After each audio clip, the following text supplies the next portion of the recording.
Would the doctor care for a brandy before retiring? Some warm milk, perhaps? Ovaltine! This is Rebooty and the Beast, a podcast in two parts, not Matt Molinaro. And I'm Ben Burke. In the first episode, we review an original piece of media, and in the subsequent episodes, we discuss the reboots. Here we are, doing probably not technically a reboot, but hey, the podcast is rebooty, not reboot. That's right. Rebooty and the Beast. Get into it. Yes. If you didn't already know. I mean, if you want us to be Reboot and the Beast, A, it doesn't really flow. And B, we'll be done in two years. Yeah, exactly. So this is 1974's Young Frankenstein, starring Gene Wilder, Madeline Kahn, a bunch of other people, but those were the two that I know the best. Terry Garr. Cloris Leachman. Oh, okay, yeah, and Cloris Leachman. Come on now. That's, the star. She was, okay, so Cloris Leachman was the Ovaltine quote, right? Yes. Okay. And Terry Garr was Inga? Yeah. Okay. Terry Garr was Inga, yes. Okay. Just wanted to make sure I had it all correct. I actually didn't know that was Terry Garr until I saw her name on the IMDb. I only know Terry Garr from more recent things. Like what? Like her on TV. Like her as a person. I don't know her work. Do you know what I mean? Like I know her. I could tell you exactly what she looks like. I've seen her interviewed for things. I have no idea what she was in though. Like Sally Struthers and Suzanne Summers, like that kind of thing. Yeah, she's like one of those people that gets will go on random TV shows to promote whatever she's promoting, or she's one of those people that would be asked on Watch What Happens Live, and people would love her, because she's a Hollywood person. I really couldn't tell you what she's been in. Interesting. But I could tell you exactly what she looks like. I could see her in my face, in my mind's eye today. I could not have told you that that's what she looked like back then, though. Okay, interesting. I actually wouldn't. I don't think I would know what she looked like today. I'm looking her up now to see what she was in recently, because now I've got to know what she does. We've spent so much time talking about Terry Garr's speculating. What's that? She was on. I said we've been speculating. Yes. Oh, Tootsie. She was in Tootsie, which I've never seen, but that's a big movie. Oh, yeah. Close Encounters of the Third Kind. I definitely saw that. Oh Hollywood Squares. What's that? Hollywood Squares. Definitely Hollywood Squares. Match Game. Mr. Mom. Oh God, I saw that. Anyway. Oh, that's so funny. She was on Murphy Brown as herself. See, she's like a person, Terry Garr. I feel like she's, she's funny when she's on I'm not gonna disagree with you that yes, she is a person. But Cloris Leachman I've loved forever. Yeah. Mary Tyler Moore. Don't even get me started. So there's obviously other Frankensteins around. There's a million Frankensteins, we are aware. So we're doing a selection. This is the next in order, I would say, right? I think so, yeah, because there was kind of a spate of pulpy monster movies around the 50s and maybe 60s that had Frankenstein in them, like Frankenstein versus Wolfman or whatever. But we decided a lot of them were kind of not about the story of Frankenstein, which this one kind of is. And so that's why I thought it fit better. Yeah. And plus, there's going to be so many different Frankenstein things. I feel like a good variety pack is better than just Frankenstein over and over. Over again. Yeah. Agreed. And did you watch the trailer I told you to watch for The Bride yet? I haven't yet. Disgusting. Wow. I am dying to see it. Okay. I'm excited. Great. And I don't know what I was talking about. I thought I heard it was a musical. It's not. It doesn't seem to be at all. But it looks so effing good that I cannot wait. Okay. So we are definitely going to revisit, whether anyone likes it or not, The Bride of Frankenstein. At least that one. Come March, because it's March 6th, I think. You told me it was Maggie Gyllenhaal? Yes. She's not playing the bride, but she's in it as well, too. Who's the bride? I don't recognize the actress's name. The design of her costuming and everything, it's great. You just got to see the trailer; you're gonna love it. But anyway, back to the monster himself. Yes, please. So, Young Frankenstein, have you seen this before? Okay, so I knew every single joke in this movie, and I don't know if it's because I saw it as a child or because my family quoted it all the time, but I have such clear childhood memories of my dad saying Frankenstein and Igor and all of that I was like, I know literally every joke in this movie. And so I must have seen it, or it was just nonstop quoted in my house when I was growing up. Yeah, by osmosis. Yes. Yeah. Have you? Have you Yes. seen I've seen this it? Okay. many times growing up. I think of all the Mel Brooks movies, Yeah. it's a toss-up between this one and Spaceballs, which ones I've seen the most. Oh, okay. But have you seen Blazing Saddles? Yes, for sure. Okay. That would be probably third. History of the World, I think I've only seen it once or twice. But this one I actually had on VHS cassette tape. That's how much I liked it. Oh, really? Wow. Back in the day. It's exciting. Yeah, and before we watched it, I told Davey, because Davey watched it with me, I was like, I really hope it still holds up, because I really used to like it a lot. And it looks funny, and I mean, I watched the trailer again for it, and I was like, it still looks funny to me. Okay. And I was like, all I'll tell you, Davey, is the part I remember the most involves the word Ovaltine. I really liked which this was just a fun piece of trivia that was immediately revealed in the opening title cards, that the Strickfaden guy loaned the original Strickfaden equipment to them for this movie. Isn't that crazy? That's really cool. And like, I had read that, but Davey had missed the little note, like the thank you. And as soon as they showed I didn't mention it out loud. As soon as they showed the room, Davey was like, wait, is this the original set? That's so funny. And I was like, you're partially right. I mean, it's all the original equipment. It looked really good. Yeah, it did. I was impressed. Well, all right. Oh, okay. Summary. An American grandson of the infamous scientist struggling to prove that his grandfather was not an insane... Wait. This is really weirdly written with a lot of commas. Okay, here we go. We're back into we can't write summaries-ville. Whew. An American grandson of the infamous scientist struggling to prove that his grandfather was not as insane as people believe is invited to Transylvania, where he discovers the process that reanimates a dead body. One sentence. Allegedly. Do you think that's a common thing, that like synopses for movies have to be like one sentence? It must have been at some point, because very, very confusing. Very hard to read. I mean, trying to summarize this movie in one sentence is a feat, but I think that's pretty accurate. Listen, I mean, what a mouthful. Well, the movie opens on a rainy, stormy castle and somebody breaking into a coffin to steal like a box out of the hands of the skeleton in the coffin. Mm-hmm. And our first kind of like slapstick gag is that the skeleton won't let go of it, which was kind of entertaining. I was like, okay, we're right in. And it's in black and white immediately. Yes. And then we cut to a medical lecture full of students. And there's a man who is apparently the one who was robbing the coffin walking into this classroom. And it's just so funny to me, like the contrast of like everybody in there is like in a lab coat in white. And then this man wearing, Transylvanian clothes and hat with a big mustache carrying like some cryptic box just walks into class and sits down in the lecture. Yes, like everyone else looks like they're out of like an Archie comic, and he looks like an owl come to life. We never see this man again beyond this scene, do we? You do. Gosh, where is he later? He's with them later on in some sort of group scene as well. It doesn't matter. Okay. So Gene Wilder, who plays Dr. Frankenstein, is lecturing, and there's like a student who keeps pestering him with questions about his grandfather, Victor Frankenstein. So we learn that he's the grandson. Yes, and very sensitive about the last name. Very sensitive about the pronunciation. It is Frankenstein.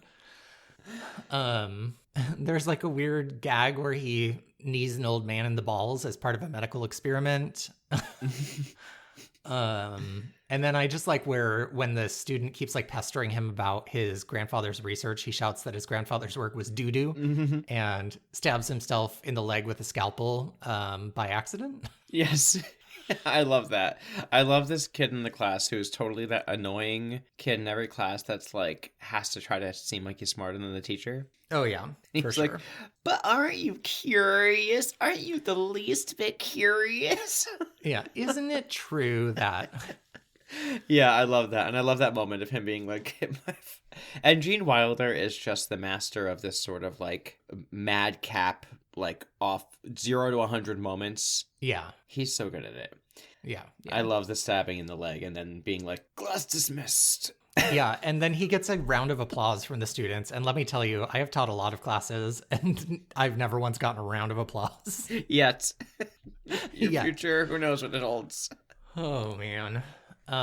So the old man brings him the will of the Baron, which basically says, like, you've inherited Victor Frankenstein's castle. And he's like, Frankenstein, of course, blah, blah.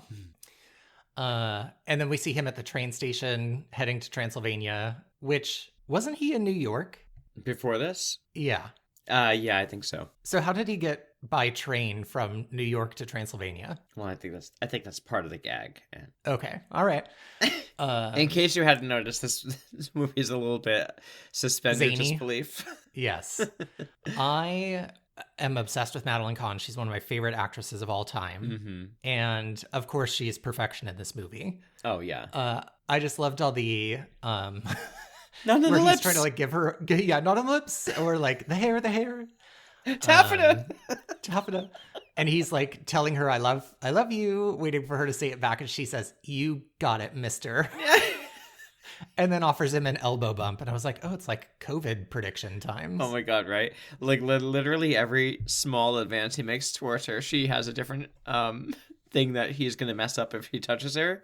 My favorite was like, he goes to like grab her hand and she goes, the nails! Yes. Oh, she's the best. Okay. Transylvania. The sound of Igor limping toward him was so ridiculous, but I loved it. Yes. And he says, I thought it was Igor. And he goes, it's pronounced, or I thought it was Igor. And he says, it's pronounced Igor. And they said, well, they told me Igor. And he goes, well, they were wrong, weren't they?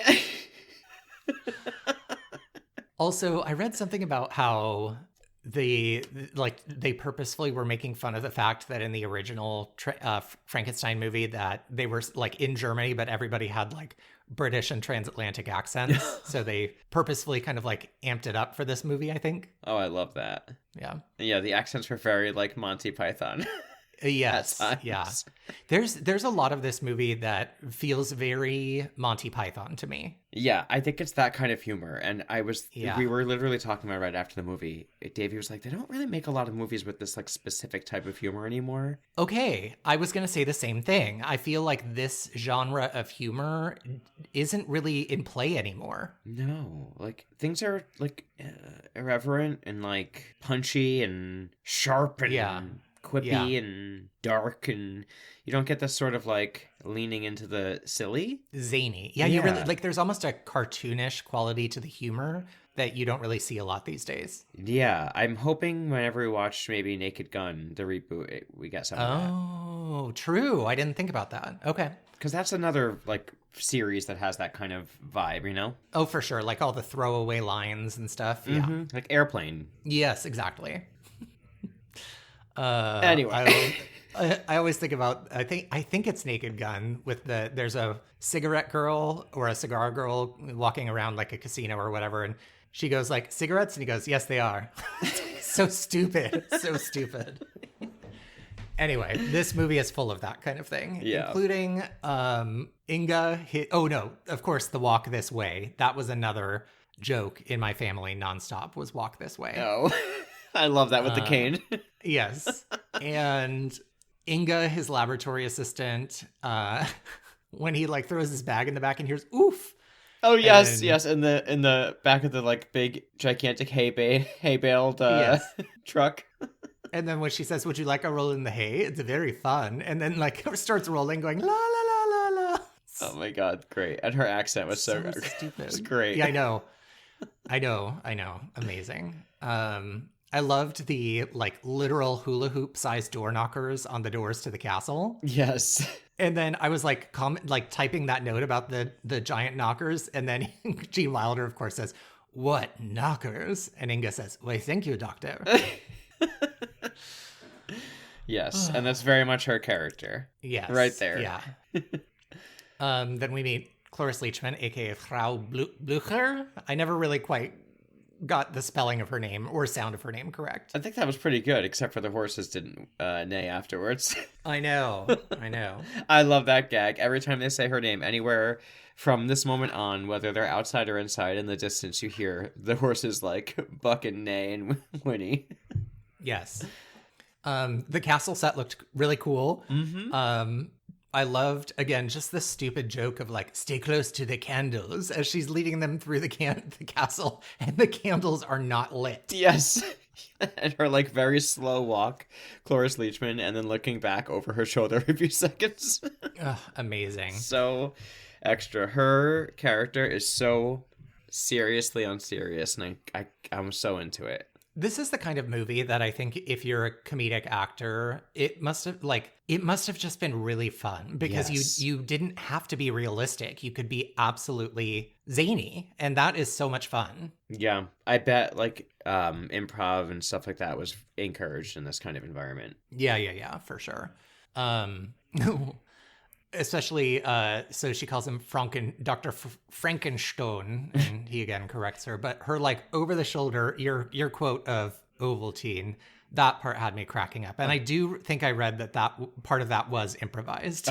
That is my favorite. Like she's in the room, he obviously wants her gone. He's trying to retire, and she's just like saying anything to like prolong it and stick around. Yes. When she goes, Ovaltine. Yes. And also, I love her so much, Cloris Leachman. But her reaction every time he's like, no, thank you.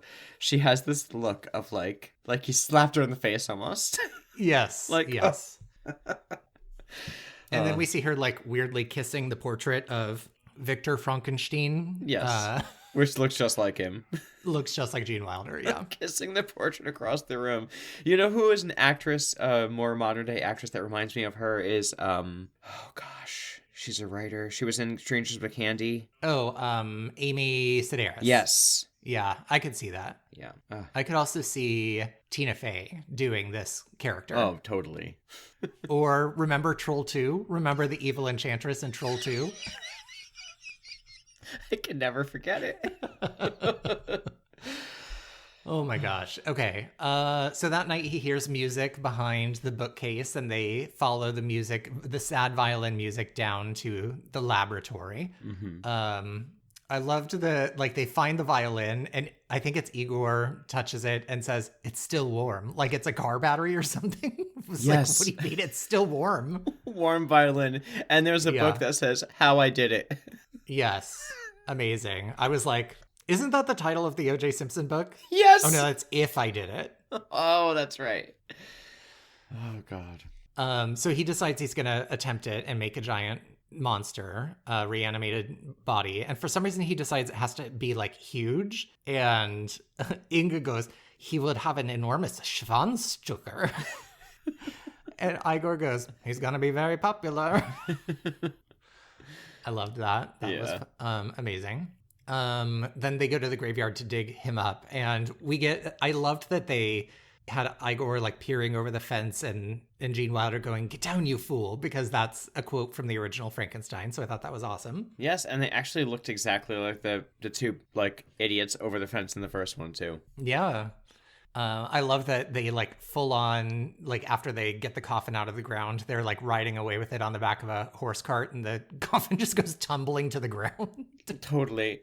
In the middle of the street, like nothing. Like going through the middle of the street, not crowded at all, completely in plain sight with a coffin. Totally. And I love when the cop comes up and is like, do you need a hand? And the monster's hand is sticking out of the coffin and Gene Wilder pretends it's his and they do all these kind of slapstick hand jokes. Yeah. Need a hand? No thanks, got one. Yeah, that was great.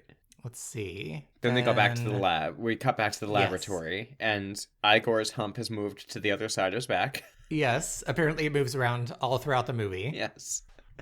Oh my gosh. And then he's sent to make the brain, or pick up the brain. And same kind of thing as the original. You know, he picks up one, drops it, and picks up the abnormal brain again. Okay. But in this yes. one, this is the best. There's 3 brains in this one instead of 2. Yes. He picks up what is supposed to be this brain of this like famous scientist, and that's the brain that he drops. It's a saint and scientist. And then he, you know, that one's demolished, and this one is like in pieces.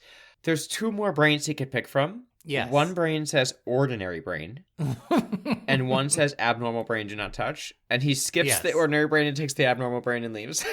Yes.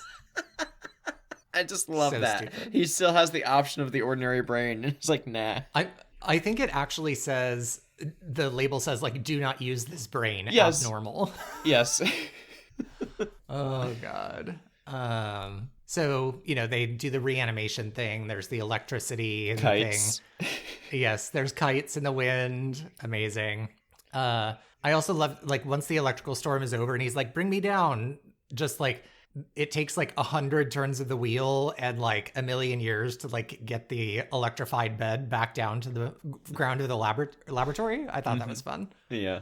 Then I think we cut to Inspector Ken. Oh yeah, because it didn't work. Oh yeah, they thought it didn't work. Yes. Yeah, he did not come to life. And Gene Wilder is pissed, and he says he does not want to live. Yeah. He wants to like, be left in quiet dignity and grace. And then he screams his brains out. And yes. I think Igor's like, some dignity. Yeah. Yes, then we're in the town hall with the inspector with the robotic, Dr. Robotnik arm. I was going to say, it's very Dr. Robotnik looking generally. Yes. I think he's meant to have a wooden arm, but it kind of like continually makes ratchet sounds as he like moves it around. Yeah, ratchet sounds exactly like a little spinning ratchet every time he like jerks it into place. It makes me feel like it's a bunch of like little gears. Little gears, yeah. Okay, then I think we get the dinner scene with Gene Wilder and Inga and Igor, and they're eating, and Igor asks, like, what is this? And he says some name of a German dessert or something. And then we hear, in the background, and he's like, you're welcome. It's really good, isn't it? And all of that gag of the mms during dinner, I just thought was really funny. Me too. He's like, yeah, you just made a yummy sound. A yummy sound, yeah. Turns out it's Frankenstein's monster, and it's alive. I feel like I watched this earlier this week, and I've forgotten, but my next note says charades. Oh, do they play charades with the monster?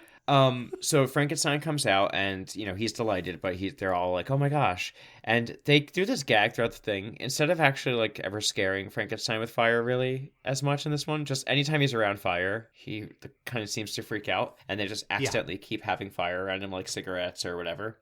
Yeah.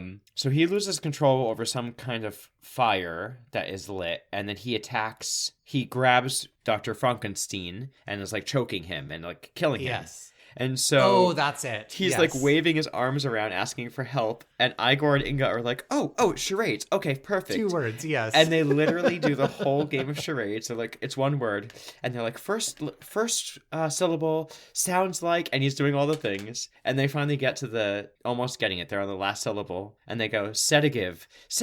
Yeah. And they're like, oh, it's a sedative. And when they finally like they finally get the sedative and put the monster down. And Gene Wilder turns to one of them and goes, sedative.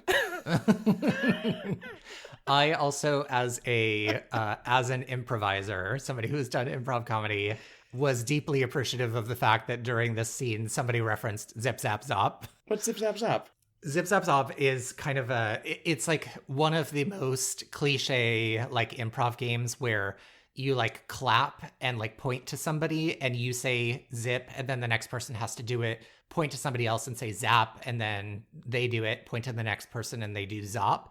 And so the goal is to like keep it moving as fast as you can and keep doing the correct zip, zap, or zop. Oh. It's like a really silly warm-up game that's kind of like the cliche of improvised or like improv warm-up games. That's fun. Yeah.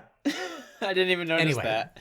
So next time you hear somebody say zip zap zop, they're referencing like the improv 101 class that everybody has taken. I love that. It's like the don't say no kind of thing, right? Yes. Or whatever that is. Yes. I love this moment. Okay, yeah. This was that's one of when my we favorite learn moments, that whole set a give moment. Set a give was great. And I love that. I don't remember where it was. I might be skipping ahead, but very shortly afterwards, he chokes someone else, and they almost start to do charades again. Yes. I think he starts choking Igor because he finds out that he put the abnormal brain in, and he was like, it was somebody Abby normal. Oh, that's right. He's like, yeah, what did the brain say? So dumb. That's okay, right. And he goes to Inspector choke Ken... him. He's like, I won't be mad, I promise. I won't be mad, I promise. And then as soon as he does, he goes to choke him. And Inga goes, okay, 3 syllables. Yes. So then Inspector Ken knocks at the door. And my next note, I don't know why I didn't take more detailed notes on this. I think I watched it like 4 days ago or so, maybe 5. But my next note just says farts. Do you remember anything about farts? I don't. I have, let's see, darts. Darts, thank you. Yes. Okay, they play darts. Thank you. Yes, I was like, I have darts. Okay, great. Yeah, so they play, Inspector Ken and Gene Wilder play darts, and apparently the one where he like throws it and you hear a cat go, meow. Mm-hmm. That apparently was like improvised live by Mel Brooks during filming. I love that. I love how the inspector walks over to it and shoves the darts in the bullseye. Yes. Stupid. And all the like shattering everything, knocking everything down with the darts. Yes, so a dart going in every direction. Oh.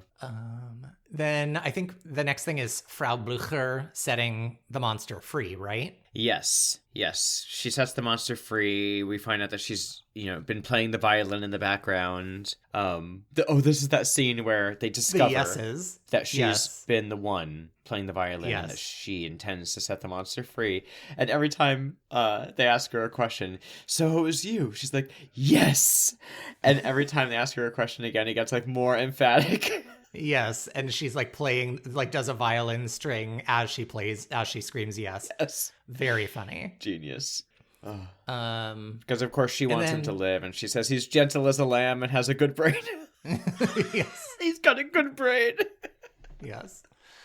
And then the monster accidentally gets like electrocuted and runs out in a rage. And I think the next thing we see is him playing with the girl with the flowers. Yes, we have the girl with the flower scene in this one. Only this time they like everything's going fine. This time the parents have locked their child out of their house by mistake and don't even realize it. Yeah, because supposedly the monster is like rampaging in the hillsides or whatever. And so they like lock their daughter outside by mistake, and they're like, where is she? And they're like, she must be in bed, but she's actually outside with the monster. But then they play on the seesaw, and when he sits down, she goes like rocketing through the air and lands in her bed upstairs. Oh my God, that was great. Because they first have her by the well, and she's like, oh, we're all out of flowers. What should we throw in next? And then they cut off, and you obviously think he's going to throw her in. But then when you get that scene in the end instead, it's so funny because not only does she fly into the window, like right before the parents open the door and see her in bed, she instantly falls asleep. And I know you haven't seen this movie, but anyone who has seen Matilda will instantly feel the comparison for when the little girl goes flying through the air in Matilda. Yeah, I bet. So then I think we get the scene with like the old man at his little like lodge, the blind man when at he his goes lodge. To meet him. Who, by the way, is Gene Hackman, apparently. I saw that afterwards. And like fun piece of trivia was he like could not keep a straight face. So it took like 100 million takes to get just this like minute and a half scene with Gene Hackman. Oh, it was so funny. Whoever was playing Frankenstein, by the way, let me look that up. I probably should know. Peter Boyle. Peter Boyle. He was not Frankenstein, the monster. He was so funny too. Like having nothing to say for most of the movie, just the grunts. Yes. This scene especially, when he's with Gene Hackman, who's playing, he's blind, right? In it? Yes. He's like a man he encounters, like a kind man a lonely man out in the middle of nowhere who's talking to himself and just so happy to have a visitor. And it's the perfect person for him because he can't see him, so he wouldn't be afraid by him. Yes. Oh my God. And he just keeps fucking him up. My favorite part of this scene was when he's just like, you cut to this man in a lodge by himself who's obviously blind, and he says, "A visitor is all I ask to help me pass the long hours of the lonely nights." And then Frankenstein literally busts his door down and goes, "Rah!" And he's like, "My wish has been answered." Yes. Yes. He sits him down, offers him soup, and then as Frankenstein's like holding out his bowl, or as the monster's holding out his bowl, he is like trying to serve him with a ladle, and he just keeps missing the bowl and pouring it on his crotch or his lap. Yes. And And then like, accidentally lights his finger on fire when he offers him a cigar. And my favorite, this is the most preposterous one, but it was just so funny. He offers him some wine in mugs, and he pours him the wine, and you think, oh, he's just going to spill it everywhere. But then when they go to cheers, he cheers the mug so hard it shatters. Yes. It shatters. And I'm pretty sure the monster breaks the fourth wall and looks directly at the camera at that point. Yes, it's very The Office. Yes. So then he's lured by a violin, and Frankenstein and Inga and Igor drop a net on him and like bring him back to the castle. And in a weird, I don't understand the logic of this, but it's very funny. Frankenstein decides to lock himself in the room with the monster and orders Inga and Igor, like, no matter what you hear, do not let me out. Do not open this door. And then he gets in there, and the monster like immediately starts like raging and like pulling against his chains and screaming. And he just walks up to the door and goes, let me out. Get me out of here. And the delivery of that killed me. Yeah. But then they have their like bonding moment where he's like, "You're not evil, you're good. We're about to make the single greatest contribution to science." And then declares, "My name is Frankenstein." Yes. He says, "We love Mother's Angel." Yes. And then they do, like, he introduces him to like scientific society on like a stage in a theater, and has him like walk around. And then my favorite part of the entire movie, they perform Puttin' on the Ritz in like top hats and canes. And the way he makes the monster deliver the line "Puttin' on the Ritz," apparently nobody knew what sound he was going to make. Like, that was something Peter Boyle decided like in the moment. And so I think it caught everyone off guard. But my God, even I knew it was coming. I knew this bit in my head, and I still was dying watching this. I was cracking up, and I couldn't remember what he did, like what his sound was. I could not remember until he did it, and I was dying. He like moans out "Puttin' on the Ritz" in the most weird croaky voice, as though he is a Easter Island head stone statue with a hole in it and an echo from deep within. Oh God. Oh, it's amazing. And I love that he's just suddenly in a top hat and suit, and everyone who was in horror is now like in the audience, like snapping and loving life. Yes. Until but then the flashbulbs burst and they scare him, and he starts rampaging. And the audience instantly goes from loving him to booing and screaming and tossing lettuce and cabbage on stage. Where did you get the lettuce? Yes. So he runs away, and Gene Wilder's back at the castle, and he's distraught. And so he and Inga fuck on the like surgery table up on the roof. Yes. Finally, Igor's, she's only been asking the whole movie. Yes. And then Igor says, like, "Your fiance will be here any second." So Madeline Kahn is on her way. And I just am dying. Like, so there's a scene where they like meet her on the front steps of the castle. And I'm dead by the fact that Inga, his laboratory assistant in this scene, is wearing a sequined gown. Genius. Amazing. Genius costuming. And Madeline Kahn is like, "What do you assist him with?" And she goes, "Laboratory stuff." She is so good. Because the rest of the movie, she's basically dressed like a milkmaid. Yes. And now she's like Vanna White. Yes. I think the police have gotten the monster, but the monster breaks out of prison and kills his guard. And Inspector Kemp is like lecturing the villagers and says, "A riot is a disgusting thing, and this is the perfect time to have one." Oh, yes. God. So then, I forget why Madeline Kahn leaves the castle, but because she won't stay in the same room with him, even though she's come to visit him. Yes. She's like, "Oh no, we must wait until marriage." Yes. So she's staying. I think she's staying in a different room in the castle. And the next time we see her, she's singing into her brush. Thank you. That's it. Okay, I was thinking ahead. Yeah. So she's she's like, no tongues, and like, let's wait for marriage. And she's like, I love you, darling. That's okay, right? And he's like, but yeah, then she's singing Glory, Glory, Hallelujah into her hairbrush when the monster comes in, and she like screams Yes. And runs away. And I think her hair turns white like the Bride of Frankenstein. Yeah, we see her. It just gets little streaks. Yes. And then he apparently pulls out his giant dick, and she goes, woof. And she fucks the monster and sings Sweet Mystery of Life, At Last I Found You. Yes. Meanwhile, they're that. looking for him with dogs Yes. again, just like in the original. Yes. And I love that we cut back to them, and she's like, you're incorrigible, aren't you, zipper neck? Yes, And the then zipper she's neck. like, 7 has always been my lucky number, as though they've had sex like 6 times already. Yes. And her hair is gigantic at this point. It's like a bouffant. It's getting bigger and bigger every time we see her. Yes. Oh, this is when he leaves her because I think he hears the violin again. Yes. And she's like, no, don't leave. And when he leaves, she's like, fine, see if I care, whatever. Men, they're all the same. And then she's like, oh, I think I love him. Yes. And then they get him back to the castle, they sedate him, and there's like a transference process that happens where Frankenstein and the monster are like transferring brains or about to. Yes, it's supposed to even them out, I guess, right? I guess. That's his goal. He thinks that if he can put enough humanity and take enough from him, that he could, like, fix this bad brain problem.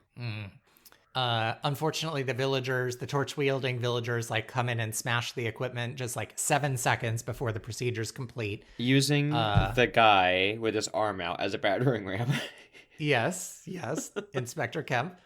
But then Gene Wilder speaks, and it's the monster, and he says, like, put that man down. I am the monster. As long as I can remember, people have hated me, blah, blah, blah. And then this part kind of confused me. I was like, wait a minute, what's happening here? Because it looks like he then gets married to Madeline Kahn. So yeah, the monster with his like regular voice now, his actual voice because of what's happened with Gene Wilder, says, let's all be friends, and this guy gave me life, and he's not a monster, and I'm not a monster, and this is all great. And yeah, then he gets married to Madeline Kahn, and she has the Bride of Frankenstein hair now. Okay. And Madeline Kahn marries the monster. Yes. And Gene Wilder marries Inga. Yes. Or at least is with Inga. Yes. And I think like the kind of concluding line is like, Inga goes like, the monster got X, Y, and Z from you. Like, what did you get out of the transference? And like, he like pulls up the blankets and like looks down at his crotch, and she goes like, oh, so I guess the implication is like he got the giant cock from the monster? Yeah, so the monster got some of his brain, and he ended up getting the monster's cock size. Because then we hear Inga singing the same song, Sweet Mystery of Life. Yes. Off camera. So ridiculous. Okay, I have a few pieces of trivia about this movie. Okay.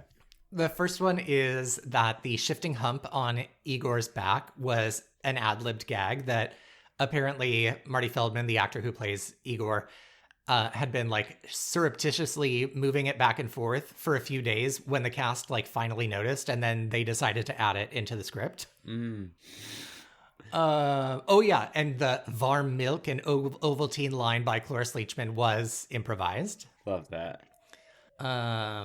Okay, supposedly the scene that required the most takes to film was when Madeline Kahn arrives at the castle wearing her mink fur thing, because Igor kept biting it, and then every time he did, he had like fur in his mouth, and it would make everybody like laugh hysterically. So it took like a whole bunch of tries to film that scene. I love that. The 1974, in 1974, Aerosmith took a break to go see the movie and wrote the song Walk This Way, inspired by the line in the movie. Oh my God. Trippy. Let's see. Oh, there's a scene where Gene Wilder is reading from the How I Did It book, but he's actually reading extracts from Mary Shelley's Frankenstein novel. Oh, that's great. And then Mel Brooks. Oh, so this is what it is. So Mel Brooks specifically wanted all of the actors who played villagers and officials in Transylvania to speak with British accents as a joke, because most of the characters in the original Frankenstein had people speaking with British accents, even though the film was set in Germany. Oh. And that's all the trivia I have on Young Frankenstein. I read that, speaking of accents, that Madeline Kahn and Terry Garr were originally being considered for the opposite parts. Yes. But that Madeline Kahn liked the other part better, and they asked Terry Garr if she did a German accent, she would be eligible for the other role. And when she did one on the spot over the phone, they're like, it's yours. Yeah. I love that. I don't think I had any other trivia. The only other trivia I had, you already covered. I did read that they use the same sort of makeup style for Frankenstein for the coloring effect, which, I mean, I would imagine they would have. I forgot this was in black and white for some reason, too, by the way. Yeah. Random. What are the ratings for this movie? The ratings. IMDb gives it an 8.0. Okay. Tomato meter is 95%. Okay. And the popcorn audience meter is 92%. Wow. Okay. Yeah. I think I'm going to give this an 8.5. Like, it's great. It's funny. I do think maybe it's just because I knew all of the jokes were coming that it wasn't quite as haha funny for me. Mm-hmm. But maybe that's just because I've literally heard them my entire life. What about you? Oh boy. Have I given anything a 9 yet? Oh yeah. You gave the original Aladdin a 9. Okay. I'm going to give this a 9 as well. A solid 9. I don't have a lot bad to say about it.